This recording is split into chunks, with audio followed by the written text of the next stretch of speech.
Hello students, welcome back in your science class. Hope you all are well and studying properly at your home. So let's start our chapter Force and Pressure.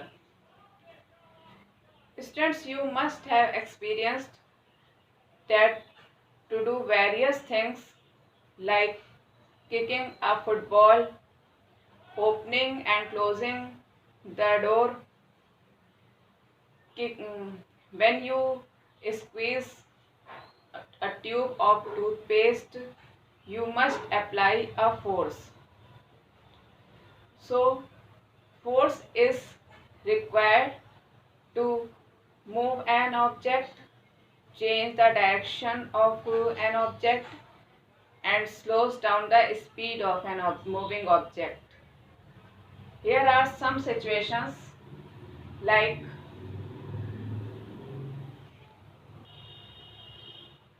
opening a door. Which action you will apply to opening a door? We pull it. When drawing a bucket of water from a well, we pull it. Kicking on a football, we push it. Opening a drawer, we pull it.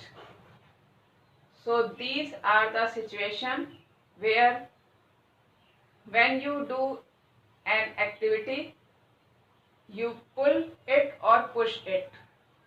So a force is a push or pull on an object which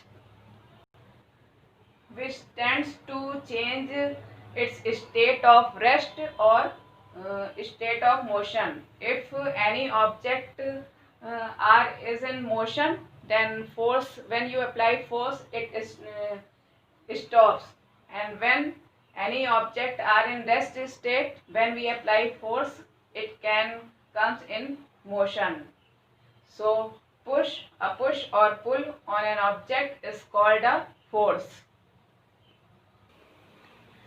The force applied on an object can be large or small. So it is expressed in its magnitude, and it is denoted by the letter F, and its unit is Newton, and Newton is denoted by capital N. Force has the following effect. First is, force can produce motion in an object. Suppose a stationary object, you can move by applying force on it.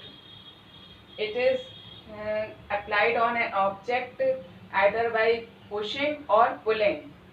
Suppose you have to open the door of the car. So you will apply force, and when you close the door, so you also apply force, and the door move in the direction in which you apply force. So force can produce motion in an object. Next is, force can stop motion of an object. If a moving object is here and when you apply force on it, it stops motion of an object. For example, when a ball rolling on the ground, it can be stopped by applying force in the opposite direction. And when you cycling a bicycle, it can be stopped by applying the force on brakes. So in all these examples, force is applied is stopping the motion of an object. Next is, force can change the direction of motion of an object. You must have seen when a batsman hitting a ball with his bat. So by doing this, he is changing the direction of ball with the help of force applied by the bat. force can change the speed of motion of an object. If force is applied in the direction of motion of the body, the speed of moving body increases, and if a force is applied in the direction opposite to the motion of the body, its speed reduces. In this way, force can change the speed of motion of an object.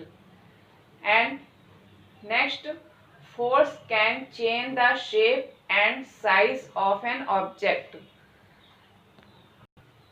Here I have taken a spring. When we applied force on it, its shape changes. And I have also taken a rubber band.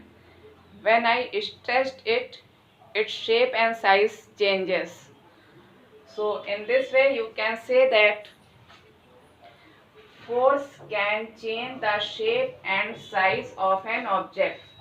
So these are the effects of forces.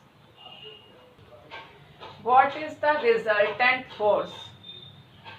Resultant force is the single force which acts on a body to produce the same effect on it as done by all the forces collectively. Suppose here is an object and two people are applying force on it. One people applied force on it F1 and another people applied force on it F2. So net force or resultant force is equal to F1 plus F2. Now when here is an object and two persons applied force on the opposite direction. Suppose one people applying force F1 and another people applying force F2 from opposite direction. So net force is equal to F1 minus F2 when F1 is greater than F2, or F2 minus F1 when F2 is greater than F1.